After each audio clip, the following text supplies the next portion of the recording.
Welcome everybody, I hope this video finds you well. We are going to be talking about UFC 289. Today, I am 138 MMA and I'm going to be your host for the evening. We are going to walk you through the entire card, starting with the prelims all the way up to the main event, breaking down each individual fight, go over the pros and cons of the fighter. I'm going to make a pick and a prediction for every single matchup. I may even allude to some over-unders that I do like, but let's not waste any more time with that. Before we go though, go ahead and check me out on Twitter, 138MMA. Find me on Tapology as well, same name. And also, patreon.com/138MMA is where you can find all my notes, picks with confidence, ratings, as well as my Patreon parlay for all of the the cards.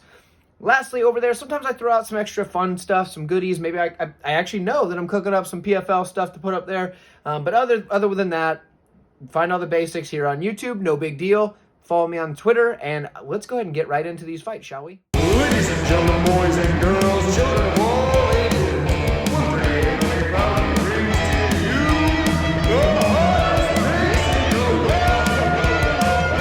Here in the women's strawweight division, we have Maria Oliveira taking on Diana Belbita. Belbita is 2-3 in the last 5, 3-2 for Oliveira. Both ladies are basically strikers. We'll cover their ground game real quick. Oliveira gets taken down and she gets held down, and that's pretty much it. For Belbita, she has decent jiu-jitsu off her back offensively, but her submission defense is not very good, and she also gets taken down. Neither of them are very good at getting takedowns, so I don't think we have to worry too much about that. We're more looking at the offense here, so the striking here, and the striking offense predominantly. For Maria Oliveira, she likes to strike in blitzes. She comes in, she's got decent zip to her shots, but not like one-shot knockout power. She can also play the counter game if she needs to, but typically she's going to want to come in with that blitz. On the other side, Belbita just has constant volume, very, very high volume of just 1-2s and coming in. When she runs out of space for the 1-2s, she'll start throwing hooks, but it's typically a lot of just 1-2ing all the way through her opponent. Good forward pressure, but she's going to get hit on the way through because she doesn't have the best striking defense. It's going to come down to do I think the volume or do I think the blitzes, like the constant volume or the blitzes, are going to win? And realistically, I think Belbita is getting this one done. I think she's going to be able to put enough volume down range that Oliveira is going to start backing up, start looking for counter shots, and even if she lands them, she's going to eat like 3 or 4 or 5 before, for her one that she's landing. Even if it's a big shot, I think Belbita is just going to be overwhelming with that volume. So for me, Belbita is the pick. I'm not betting anything on this one, but I do really like the over 2.5. It is a parlay piece, I do believe. I don't think there's a finish in this matchup. So the over, if you're just juicing out for parlays, should be a good one. I have no idea what it's set at, but whatever it is, it's playable as long as it's under like 500, I guess. Anyway, see you in the next fight, and we got some good ones coming up. Matchup here. We have UFC newcomer Steven Erceg taking on David Dvorak. For Dvorak, he is 3-2 in his last 5, 5-0 on the Erceg side. Now for Dvorak, he is coming off of a couple of losses, actually. The 2 in that 3-2 are his last 2 fights, but they're against some pretty high-level competition. So you wonder how he's going to go against the UFC newcomer here. Now, for Erceg, he is the longer, taller fighter, but he's only got a half-inch reach advantage over Dvorak, who is 5'5" with a 68-inch reach, 5'9" with a 68.5-inch reach for Erceg. Now, this matchup here is interesting because we'll start with Dvorak. He is a solid striker, typically looking to counter his opponents, and he does have some nasty leg kicks to go along with it. Sometimes in his striking, because he is looking for the counters, it can lead to him kind of just being there and not doing what you want him to do. He's not coming forward. He's not using a lot of aggression. Sometimes he does, but other times he'll sit there and look for the counters and doesn't end up doing as much as you'd like him to. He does have good trips from the clinch, so if he wants to get the fight to the mat, he can do that. A lot of times when the fight gets to the mat from the Dvorak side, it's because he hit you and he dropped you. And then he's going to go to the ground and pound because that's what he does on the ground. He lands some heavy ground and pound. Now, in his last couple of fights, he's fought some of the top-level UFC fighters. So now we're going over to Erceg here, who we don't know a ton about as far as how he's going to go against UFC-level competition because, well, it's his debut, obviously. But he does have solid Brazilian jiu-jitsu. Now, when he gets on top of a guy, he's going to be able to control them very well, and he's very quick to attack the submission. So for Erceg, his best path to victory is to get on top and on the ground against Dvorak. Now, in the striking, he's not lost, but he's going to have to use that height and reach advantage that he does have because his straight shots are his best shots. He's got good, long, rangy straights, and he is able to use that distance well. He's got good leg kicks of his own, but the problem is his striking defense is not very good. No head movement, doesn't really block a whole lot. He just kind of eats shots. But the good news is, and I should have written it up here, but I did not, Steven Erceg is very durable, so he can take quite a few shots before he's going to go down. So the good news for Erceg is he's going to be able to wear the shots. The bad news is he's going to get the shots. For me, in this matchup here, it's kind of just going to be coming down to, do I think Erceg can get on top and on the ground quick enough for him to be able to control the fight or win the fight that way? Or do I think David Dvorak is going to be able to use that veteran savvy of over 25 fights to be able to get the win over the UFC newcomer? And for me, I do think Dvorak can be able to do it. It's not my most confident pick on the card because Erceg is a very dangerous fighter, and I do think that these odds are very wild. But I am going to lean Dvorak here. Let me know who you have in the comments. I know there's a lot of love out there for Steven Erceg this week, and I know a lot of people are betting him as a big underdog. And if that's you, I'd love to hear from you in the comments. Please let me know, and I will see you in the next one. So next up, we have a featherweight matchup between Kyle Nelson and Blake Bilder. Bilder's 5-0 in the last 5. 1-3 and 1 draw for Nelson. That draw in his last time out, actually, against Doo-Ho Choi. Weird fight, point taken, whatever. Yeah, super weird fight, but that's what we got. Kyle Nelson here. We're going to start on his side. He's a powerful striker with a good body kick. Likes to come in and throw big looping shots with power, big hooks, overhands, things like that. He's got good wrestling. Takedown defense is there as well. He can do it offensively and defensively. The problem is he's struggled to make weight quite a few times in the past, and he sure does like to get into a brawl. And when he does get into a brawl, well, sometimes you don't win those fights, and that's just why he's 1-3 and 1 in his last 5 fights. That's what happens sometimes. Now, for Bilder on the other hand, obviously he's 5-0 in his last 5. He's actually never lost a fight, does have a draw, but he's a powerful striker with horrible striking defense. He's a durable enough guy, but he just gets hit in the face a lot. He's got good wrestling. He's very aggressive. He's just going to shoot takedowns, takedown. And he's got good takedowns, but he's going to shoot a lot of them because he's aggressive with that wrestling. Once he gets it to the mat, he's a back taker. He wants to get to your back and start looking for that rear naked choke because that is his best move on the mat is that rear naked choke. And he's going to do that by obviously taking your back first. His takedown defense, though, is not as good. He can get taken down himself, but he's going to scramble. He's going to try to work back to his feet or reverse position, things like that. So he does get taken down, but he just keeps going. His cardio, I think it's great. There's a couple people that have said it's bad, but the dude's been able to rally. He's been able to come back anytime he's been down. The dude's got the dog in him. I think this fight is very cut and dry. I think Blake Bilder gets this one done at a pretty high clip. He opened as a massive favorite. And sure, that line might have been a little bit off, but are you really going to put money on Kyle Nelson? I wouldn't. I can't imagine putting him, but people were betting him. So I just don't see Kyle Nelson winning this. Short of maybe we get Tyone in there and he's going to start taking points for no reason because he likes to do that these days. And maybe Blake Bilder gets robbed in a decision. But I think Blake Bilder gets this one done in a pretty good margin. I think the current price of like around -200 is more than well enough. I'm picking Blake Bilder. Feel good about it. Let me know what you guys have, and I'll see you in the next fight at the bantamweight division. We have Aoriqileng taking on Amin Zahabi. Both guys 3-2 in their last 5. This is probably going to be a striking matchup. Both guys do want to strike predominantly, but they do both have some grappling, and we're going to cover that really fast. So good grappling, I'd say, for Zahabi, but, he can be held down. He does have pretty good takedown defense, though. On the other side, Aoriqileng, he's a good offensive wrestler, decent at least, but his takedown defense is not very good, so he can get held down as well. I probably should have wrote that, but I didn't. It's probably going to be a striking match, and here's how it goes. We've got Aoriqileng, who's a good striker. He's going to be dictating the pace. By moving forward, he's going to be dictating how this is going down, how often these guys are, clashing. He's got good power and good volume. The volume is actually better. Volume over power for Aoriqileng. He does have some decent power, but the volume's there. He's going to be moving forward, but his striking defense is suspect. He does get hit quite a bit. On the other side, Zahabi, he just lets his opponents move forward, which is a problem for most guys, but he sometimes makes it work. Obviously, he's 9-2, so he's made it work. But he will just be willing to back up and look for counter shots. He's going to pick his shots well, but he can be losing minutes until he lands big shots. But he does have good counters, and he does have pretty good power when he lands. Wow, that was hard to get out. Either way, what comes down to is, does Amin Zahabi have moment winnings, exchanges in this matchup where he's able to get the big shot, put down Aoriqileng, whether he knocks him out or just drops him and, gets a knockdown? Or is he going to get backed up the whole time and pieced up with the volume of Aoriqileng? That's kind of where I see this fight going. I don't have a good read on this because Zahabi doesn't fight very often. I'm not sold yet on Aoriqileng.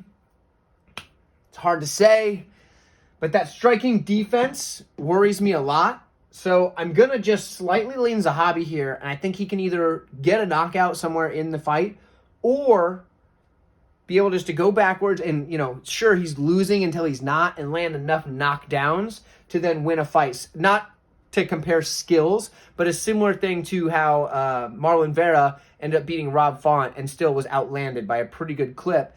It's something like that. The more damaging shots I think are going to come from the Zahabi side. I don't think Aoriqileng's going to be able to land his big power shots. I think he's going to be more just volume, and kind of just glancing blows because Zahabi is going to be moving backwards, trying to keep that defense tight, moving his head, getting out of the way, things like that. So I am going to pick Zahabi. Not confident in it whatsoever, but let me know in the comments because a lot of people have been pretty high on either side. I am not. I'm going to pass on this one entirely. Not going to bet it one bit, but let me know what you have, and I'll see you in the next one. Here in the women's flyweight division, we have Miranda Maverick taking on Jasudavicius. Jasudavicius is the much longer and taller fighter at 5'7" with a 68-inch reach.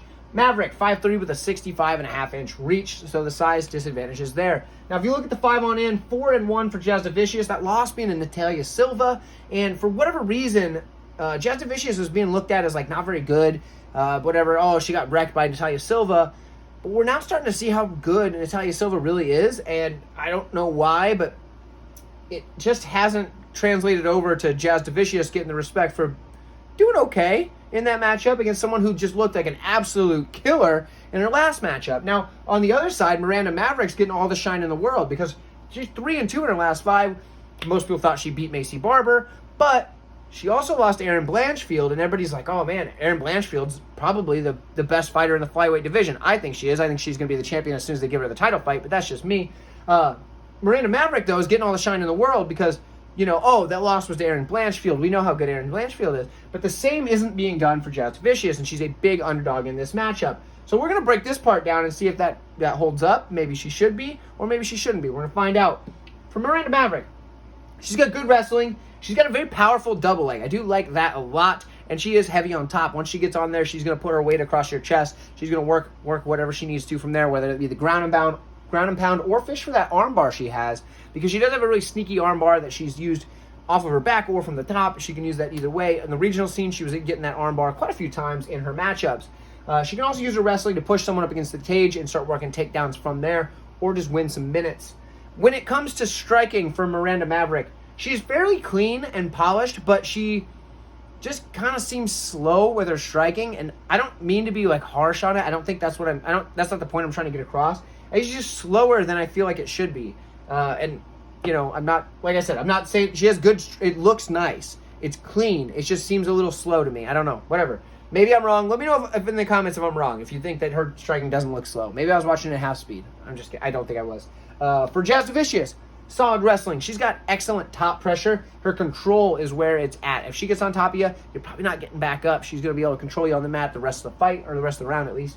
She's good takedown defense as well, and she's going to need it because Maverick's probably going to be looking for her takedowns.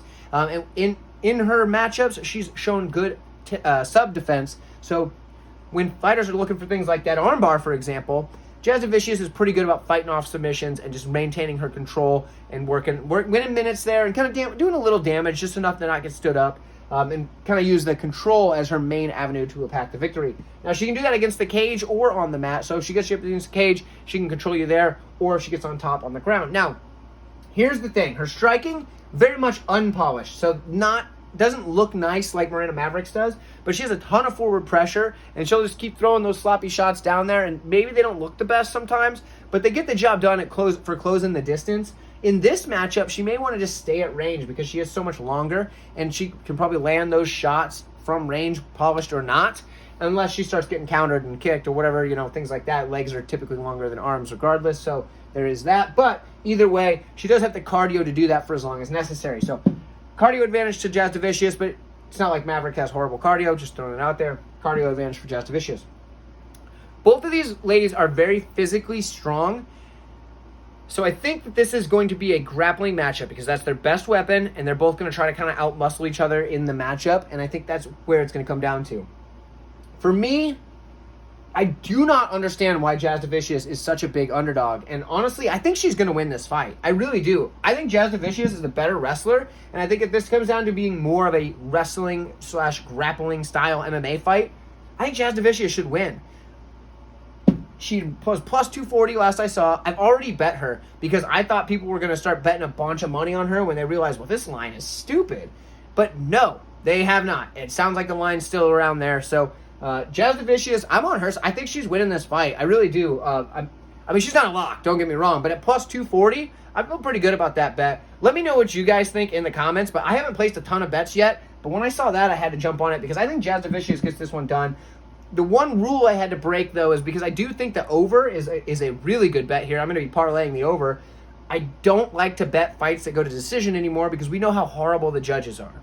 So I had to break one of my own rules. But at plus 240 on the odds, I thought it was worth a lunch money bet there. I played a little more than the lunch money bet. I might have put a couple days worth of lunch in there. But I'm playing Jasmine Jasudavicius because I do think that at plus 240, I think she wins this fight more than 50% of the time. So I think that's just crazy. But let me know what you guys think, and I will see you here at middleweight. We have Nasruddin Imavov taking on Chris Curtis. Both guys 3-2 in their last 5. Curtis is the older fighter at 35 years old. Not really at a decline at 35 in the middleweight division, but I did put it as a negative because he's got the younger fighter in Imavov at 27 who's still coming into that prime, so you assume he's probably getting better at this point in his career. He's also the taller fighter, Imavov is. 6'3" against the 5'10" Chris Curtis. The reach is both 75 inches. I didn't write it up there. Could have, but I didn't want to waste the marker. Let's put it that way.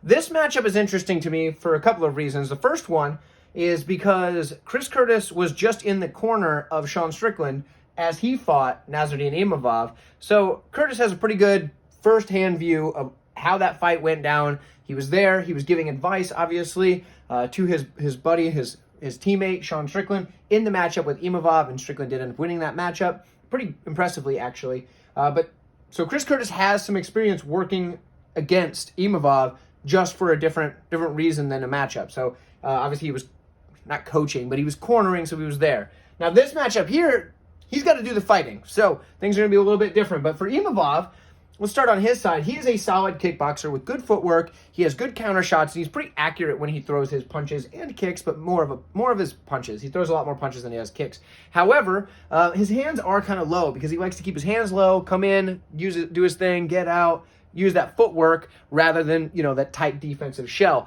Now on the Curtis side, it's the exact opposite. He uses more boxing than anything. He can kick, but he just doesn't really. He uses a defensive shell. I'm going to go off on the tangent again, and I'm going to try to make it short this time.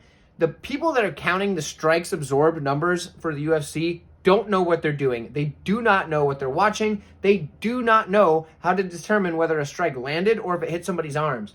Because they say that Chris Curtis absorbs all these strikes per minute or whatever.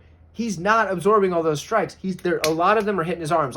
Some of them get through. It is a fight. Sometimes punches get through, whatever. But that defensive shell is not there for no reason. He blocks a lot of shots with his arms. So, argue with me if you want, but the numbers that it says he absorbs 6 strikes a minute or something is crazy. He's blocking most of those. He's striking back with tight combinations, using his counters, working the body, and against a tall guy like Nasruddin Imavov, if Curtis can come in using that shell, get inside of the range, and start ripping the body, Nasruddin's in some trouble because Curtis hits very hard. Now, if Nasruddin can keep on the outside, dart in, dart out, land his shots, and keep moving, he's going to frustrate Curtis very badly. Now, Curtis is not going to be able to keep up with him because the footwork of Imavov is going to be moving side to side, moving back and forth, and Curtis is going to have a hard time hitting him if Imavov is able to keep darting in and out. Now, can he do that for 3 rounds? That we don't know. The cardio is of concern. Now, we'll cover the grappling briefly because it's probably not going to be a forefront of this matchup, but Imavov does have decent topside grappling, weak off of his back, but he's got good ground and pound if he can get on top of someone. He's probably not going to take Chris Curtis down. The dude has perfect takedown defense, and when I say perfect, I mean absolutely perfect. He's defended over 30 takedowns in the UFC. Never has he been taken down. So he's probably not getting taken down. And he's also durable as all get out because when the guy does get hit, he doesn't go down. The only thing that did drop him was that headbutt from Kelvin Gastelum. And yes, it was a headbutt. I know a lot of people don't like Chris Curtis, and they go on there complaining because he whines about, oh yeah, the headbutt cost me the fight, whatever. There was a headbutt, so whatever. Call it what you will. Sure, he lost the fight. It's going to be on his record as a loss, but it was a headbutt, and that was the only thing that's really dropped him. So, and he did get back up and win the rest of the fight. Like, he won the rest of that round and the third round. I feel like you guys are making me defend Chris Curtis here. Quit this. I'm just trying to break down a fight. I'm not trying to defend the guy. You're pushing me. I'm just kidding, guys. I'm just kidding. But no, Chris Curtis, he's a durable guy. He's got near perfect takedown defense. So it's probably going to end up being a striking match between the two of them. We know Curtis's game plan. It's come in, work the boxing, use that defensive shell to get in and do that. And if his game plan does not work, he's out of luck, because that's what he's going to do. However, I think it works in this matchup. He's going to have a guy who just beat Imavov in his corner, who knows what to do, obviously because it worked for him, and he did it pretty darn impressively on like a couple days' notice. In Sean Strickland, I'm talking about. Against Nasruddin Imavov, who has had cardio concerns in the past. He faded bad in the third round of the Buckley fight. Curtis put Buckley out, put him to sleep. So, cash big on that one, by the way. So, keep an eye on the channel, all right? But, so Chris Curtis should have the advantage here, yet he's the underdog, and a lot of people are placing money on Imavov, and I think it's because they don't like Chris Curtis, and they're betting with their hearts. I think Chris Curtis gets this one done. I think he's going to be able to walk in there. He's going to be able to block a bunch of shots. The first round's probably going to Imavov, but Curtis is going to be able to block the shots. He's going to be able to get inside, and once he starts ripping to the body of Imavov, I don't think Imavov is going to last that long. Curtis is looking bodied up, too. He was looking thick. So he's coming into this middleweight matchup looking to put the hammers to poor Nasruddin Imavov. Now, I don't know if he gets it done inside the distance, but if I was to pick, I may even throw just the tiniest, like a $5 bet on it. Chris Curtis, third round knockout. That's what I think happens. Let me know what you have. Go ahead and come at me if you want to argue with me on the headbutt. It was a headbutt. Whatever. I'll see you guys in the next fight. I appreciate you watching this so far. Now, if you've been enjoying yourself, do me a solid. Slide on down just a little bit and click on that like button. It does help the channel quite a bit. I really appreciate it. It does help me, and it also helps everyone that likes watching this channel. Why is that? Well, because as the channel keeps growing, you get better content. You get more content. I can upgrade some things that make these videos come out a little bit better. Better microphones, better camera equipment, whatever, better lighting, whatever that may be, because the channel grows. Everything else comes along with it. So like this video, help yourself, help me, and let's go ahead and grow together, right? So let's break down this fight here, because we got ya boy, Eric Anders, taking on Marc-Andre Barriault. Now, it is a matchup in which I am going to be a little bit biased, because if you know me, you know that I am a big fan of ya boy, Eric Anders. Eric Anders is the man. I like him a lot. I'm a big fan of his. So I'm going to try to do this as unbiased as possible, but we have Barriault coming in at 3-2 in his last 5. Eric Anders essentially the same, but 2-1 no contest. The one no contest, he was definitely winning that fight, and then it was a no contest off an illegal knee or something like that. Darren Stewart fight. Yeah, either way. So Eric Anders, Barriault, same idea coming in. For Marc-Andre Barriault, he is a very much like forward pressure, high motor, tons of volume kind of guy. He's going to come forward. He's just going to throw volume. Doesn't have the best defense, but that's because his arms are always going for the punches. But he, whatever. But he also can put a pace on you, and he can make you work. So when he's going to mix in the wrestling, he'll kind of more get you up against the cage, work the cage push, kind of wear on you there. He can get a takedown if need be. But what he likes to do is get you up against the cage, start wearing on you, and then just start hitting you with strikes, and then go back in when he needs to, and then come back out and start hitting you with strikes. And he does a pretty good job at it. My strikes were just really sloppy there. I almost restarted this video because I just realized how bad those were. So don't judge me on that, all right? For Eric Anders on the other side, Anders is a very powerful striker who sometimes suffers from a lack of volume because he's looking to pick his shots. And when he does pick his shot, he can put your head off. He could put it out in the crowd somewhere. Somebody's going to have to pick it up and bring it to the surgeon when they try to reattach it. But the problem is he can sometimes be low volume when he's trying to pick those shots. But when he hits, lights out. If he doesn't do anything, well, we get a lot of staring. However, he's a pretty darn good wrestler, and he's very tough to take down. And he will make guys pay for bad takedown shots. You try to take the guy down, and if you don't get it, he hits you with one of those big shots, and man, is that going to put your lights out. He also works well against the cage. So similar to Barriault, like dudes in the cage push, he does that as well, and he likes to just grind on guys there. He's just going to be just a mass of force pushing you up against the cage, wearing on you, making you carry that pressure. And then he's also just an exceptional athlete, so you're going to have that as well. Now, I broke it all down. I really 100% think this is a 50-50 fight. I think that about 50% of the time, each guy wins. Does Anders catch Barriault coming in with those wild shots and just boom, sleeps him with a big heavy shot? Yeah, possibly. Does Barriault just get those forward pressure going, landing his 1-2s, get up against the cage for Anders, land on him a little bit here, come back out, boom, boom, boom, boom, land back on him there, come back out, whatever. 50% of the time, I think those two outcomes happen. So, like, right down the middle. But because I'm such a big fan of your boy, I'm going to pick Eric Anders to win this matchup. Yeah, like I said, not confident in it whatsoever. I wanted to say the over was good, and then I started thinking about it, and I go, I don't really think it is, because Anders could knock out Barriault in the first round, and I wouldn't be surprised. So, yeah, I would just pass on this fight entirely. For me, this is going to be one where I'm going to kick my feet up on the coffee table. I'm going to crack open a nice ice-cold root beer, and I'm just going to sit back, enjoy the ride, and drink my root beer and have a good time. So, for me, Eric Anders is the pick, but like I said, it's a 50-50 fight. Let me know what you guys have, and I'll see you in the next one. Nate, the train's in the UFC! We got Nate Landwehr taking on Dan Ige in the featherweight division. Nate Landwehr is 4-1 in his last 5 fights, 2-3 on the Ige side. We're going to start with Ige here so I can settle down just a little bit. Now, Ige, he was on a 3-fight skid where he got one back in his last matchup against my guy Damon Jackson. Broke my gosh darn heart, but it's okay because Dan Ige, he deserved to win. He needed to win, and he got it. He looked very good in doing so. The guy has solid boxing. He works his combinations. He's got decent power. He's going to counter-strike if he needs to. He's going to come forward when he needs to. He's got good body punches as well. Sucks the life right out of you. But also he can snap that leg kick out when need be. Now, he's a durable guy, so if you're coming forward on him, he can take whatever you're throwing. He can come back with his own. Decent wrestling. He can mix in his own takedowns if he needs to. But he's not very good off his back, and he is susceptible to being taken down in the matchup. So for Dan Ige, fought some of the best level of competition. So those losses, you see the 2-3, and you're like, man, you better fade this guy. It's not the case. Dan Ige is a very talented fighter. Now he's fighting Nate the Train, Nate Landwehr, who is just forward pressure, throwing a crap load of volume. He's going to come forward with not very polished strikes, but just tons of it. And he's going to throw, he has decent power, like it'll hurt you, but mostly the volume. It's just overwhelming volume. The dude is absolutely relentless and has fantastic cardio. He's just going to keep coming forward. Good takedown defense. So as he's clipping the crap out of you, when you're starting to get like, oh man, I got to shoot this panic takedown, he's going to stuff that takedown or get one of his front chokes because the dude's got good grappling. He can snatch up a front choke when you're trying to shoot a desperate takedown, and you're going to be in some serious trouble. Not only that, but if he gets on top of you, he's just going to start ground and pounding the shit out of you until you turn over and give him your back, and then he's just going to get that rear naked choke. So the dude he's basically just going to wear on you over and over and over again. And gosh darn it, okay, I know that Dan Ige should win this fight. 100% should win this fight. And up until like a second ago, I was going to tell you that I was going to pick Dan Ige.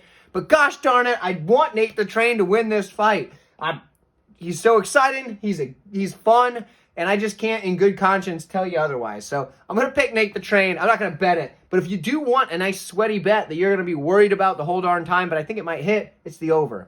Because I do think this fight goes late. If you can get over 1.5, even better, but I don't know what the odds would be for that. But I do think this fight probably goes to decision because Dan Ige is durable as hell, and so is Nate Landwehr. Now, Landwehr's been knocked out a couple of times, but they were flying knees, so whatever. You get hit with a flying knee, you're probably going down. Anybody that has, in the comments here, if you've ever been hit with a flying knee and didn't get knocked out, let me know, and then I want to see a video because I don't believe you. Flying knees knock people out. It's what happens. So for Nate Landwehr, I don't think his durability is in question. The one way this does get finished early is if Dan Ige decides to shoot a takedown and gets snatched up in a front choke. But I really do think that the over is the best play. But, man, is that going to be a tough one to watch. You're going to be on the edge of your seat. You're going to be biting your fingernails. You're going to be spilling your drinks. You're going to be super worried. But, yeah, I'm going to pick Nate Landwehr just because I want him to win. And gosh darn it, I feel bad picking against him because I'm going to pick with my heart here. But I'm not going to bet it. I'm not going to bet this fight. I'm not even going to bet the over. I don't want that stress on my heart. Nate Landwehr's the pick. Let me know what you guys have, and I'll see you in the next all-action matchup here between Adam Fugitt and Mike Malott.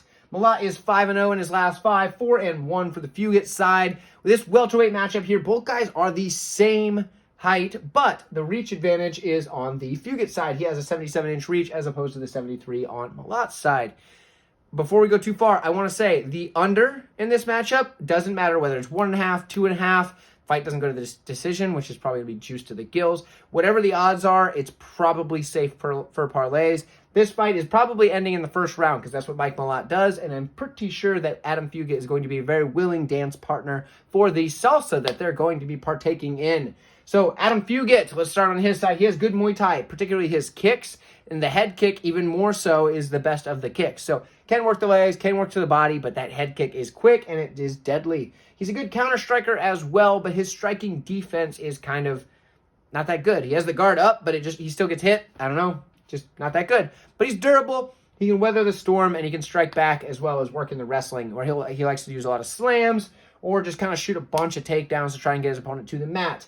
For Mike Malott, he's a little bit more of a technical striker. He's going to look for his counters. He's going to use his range control and snap the leg kick in there when he needs to. But he does have some zip to his shots. The problem is he also doesn't have the best striking defense. So what's a problem when you got two guys with poor striking defense? But yeah, good wrestling on the Malott side. He has good takedown defense of his own, so that could get negated there, and it ends up being a striking matchup, which I think it probably will. However, if it does go to the mat, Malott is very quick on the submissions, and he has some sneaky submissions in that as well. So whether he's looking for that front choke on the takedown defense, or whether he's just kind of looking for an arm or a leg, he's crafty on the ground there. So I do think this is an interesting matchup, and I don't think betting either side is the way to go. I think just picking the under and putting in a parlay or whatever, I think it's probably safe. It's a pretty darn sure, well, there's no such thing as a sure thing, but I can't imagine this fight going to decision. Can you? If you guys think this is going to the decision, please let me know in the comments. I want to know. And then if this does go to decision, I'm going to start hitting you up for lottery numbers pretty soon because I don't think it will. But either way, in the matchup, I'm going to lean on the Mike Malott side. I like the way he's looked in his last few fights. Sure, he hasn't beaten the best competition, but he's looked pretty good doing it. And I think he's probably going to get this one done. But this is a tough fight. Rather than bet either side, I like the under. Let me know what you guys think. Do you have the Fugitt side? I wouldn't blame you if you did. I thought about it, but I'm going to take the Mike Malott pick here. Let me know, and I'll see you in the next fight. Folks, the co-main event of the evening between Charles Oliveira and Beneil Dariush. If this is not the first video that you've seen on the channel, you're probably aware I already did a deep dive into this very matchup. And you can find that video on the channel already. I will have it at the end screen of this video, so don't worry about going to it now. Go ahead and check out the main event, and then we'll go ahead and go back to this through that end screen if you haven't already checked it out. So I'll see you there in the main event. Folks, we've got Amanda Nunes taking on Irene Aldana. Both ladies 4-1 in their last 5. We know that Nunes lost to Pena. She then redeemed herself, won the next fight against Pena. This was originally supposed to be the trilogy fight, but out goes Pena. She's injured. In steps Irene Aldana, who's also 4-1 in her last 5. Now, Aldana, she was originally slated to fight Raquel Pennington not that long ago, a couple weeks ago or whatever. Well, Pennington is now the backup for this matchup should one of them fall out. Wouldn't it be hilarious? I mean, it might ruin the card for a lot of people, but if Amanda Nunes somehow had to pull out of the fight and Pennington steps in, and now we've got a title fight between Irene Aldana and Raquel Pennington for the interim championship as the main event, that'd be wild, wouldn't it? Because that was supposed to main event a fight night at the Apex just a few weeks ago. Anyway, that's probably not going to happen. Amanda's going to show up and it's going to be fine. But either way, for Amanda Nunes, she, like I said, she redeemed herself in that last fight. Did not look good the first matchup with Pena. Something was off, but she's back at it. She looked good in the next one. For Aldana, looking pretty good as of late. Her boxing is definitely her best skill set. Now, she does have some pretty good volume in her boxing. She lands with some power shots. Her footwork is where it's at, though. Her footwork and her counter striking. And those are her best paths to victory in most fights, and especially this fight here. So she's going to be looking for those counter shots, using that footwork to stay on the outside, circling off, landing shots as Amanda tries to overcommit on some strikes to try and land some power. That's what she needs to do. Now, like most boxers in the UFC, as they get to more MMA skill set, they start to add the leg kick because it complements their boxing style very well. Because what happens is you can throw the leg kick and then come back with the hands, or you can throw the hands and finish with the leg kick, as I talked about in my breakdown of the Dariush versus Oliveira matchup. So if you haven't seen that, the video is going to pop up here at the end of this, so don't worry, just stay tuned, you're going to be fine. Now, the leg kick is there, the volume and the counters, that's kind of what she needs to do here. Now, if it gets to the mat, we know that Aldana has been taken down, and she gets taken down fairly easily. She can get held down, but she has shown some significant improvements in her activity off of her back. She starts to look for submissions, and she's not too bad at it, actually. I don't think that this is a path to victory for her, but I just wanted to highlight it because it is something she's improved quite a bit on. She's not on the level of Amanda Nunes, but it's there. Her boxing, better than Amanda Nunes. However, Amanda Nunes has a good striking. Nunes is going to come forward with forward pressure, and she's going to land powerful shots. We saw her sleep Chris Cyborg. That was a beautiful moment in MMA. I think a lot of people were cheering for that one. So she's got power. She's putting out Cyborg. She's got power. Now, she's also got pretty decent kicks. It's something that we've seen kind of get added to her game more recently. Maybe not super recently, but as her career has progressed, her kicks have come along a little bit better. Let's put it that way. So she's added some kicks. That's something that she can use against the boxer here if she uses them at range. However, you can also get counters. She starts throwing a leg kick. A lot of people will counter with boxing up top. So Amanda Nunes is going to have to mix her strikes with her punches and her kicks. I think it'd be good for her to start throwing out the jab, but I know that sometimes she does get suckered into throwing her power shots and power shots alone, and that's where the counters are going to come in. But I do think that it's not going to end in the first round. I don't think Aldana's getting a first-round knockout, and Amanda Nunes is going to be able to go back to her corner, reassess the situation if that does start to happen to her, and we'll go from there. Now, when it comes to the wrestling and grappling, Amanda Nunes is a much better wrestler than Aldana is. She has good takedown defense. It's not like I think Aldana's going to be shooting for the takedowns, but she has the defense if she needs to. But she's going to be able to mix the takedowns in with her strikes. Now, her best path to victory here. Feint the takedown, go to the strikes, mix it up, go to the strike, shoot the takedown, mix those in together and just use these in tandem, because skill for skill in the striking department, it's close for the fact that Amanda has that lights out power and also has kind of a more of an MMA style of striking, but the pure striking of Aldana is going to be better overall. So I do think the striking is here, but with the threat of the wrestling and the ability to mix those together, Amanda Nunes has a really good shot at landing some good strikes by mixing that in. Now, when it does get to the mat, when she starts landing that ground and pound, what's going to happen? Well, she's either going to get the finish due to ground and pound, or Aldana's not going to want to eat the ground and pound shots, because why would you? Amanda Nunes hits really hard, and she's going to start rolling over and giving up her neck and probably get submitted that way. So for me, I do think that Amanda Nunes is a safe pick here. And I know that a lot of people are picking the upset in Aldana. I don't think that's going to happen. I think Amanda Nunes learned her lesson when she lost to Pena the first time. I think she understood what she needed to do. She got a little content. Things were not the best for her. And she's coming back. And she already beat Pena very easily in the rematch. And now we're getting her at a budget price of like minus 300, minus 310, something like that. I think Amanda Nunes gets this one done, and I think she's going to do it impressively. She's the person on this card that I feel the safest in, and I do think she's okay for parlays. So for me, Amanda Nunes is the pick. I think she beats Irene Aldana pretty easily here. I mean, not easily. That's not what I mean to say, because I do think Aldana is going to be able to have some moments in the striking. But I think it's going to be clear at the end of the fight who is the winner, and I think it's going to be Amanda Nunes. Let me know what you guys have. Do you predict an upset? If you do, why do you think Aldana is going to win? And do you think it's because of that counter striking like I suggested? Or do you think something else? Maybe you think she's going to get a knee bar or something like that. I don't know. But for me, it's Amanda Nunes. Let me know what you think. Thank you guys so much for watching, and I will see you in the next one.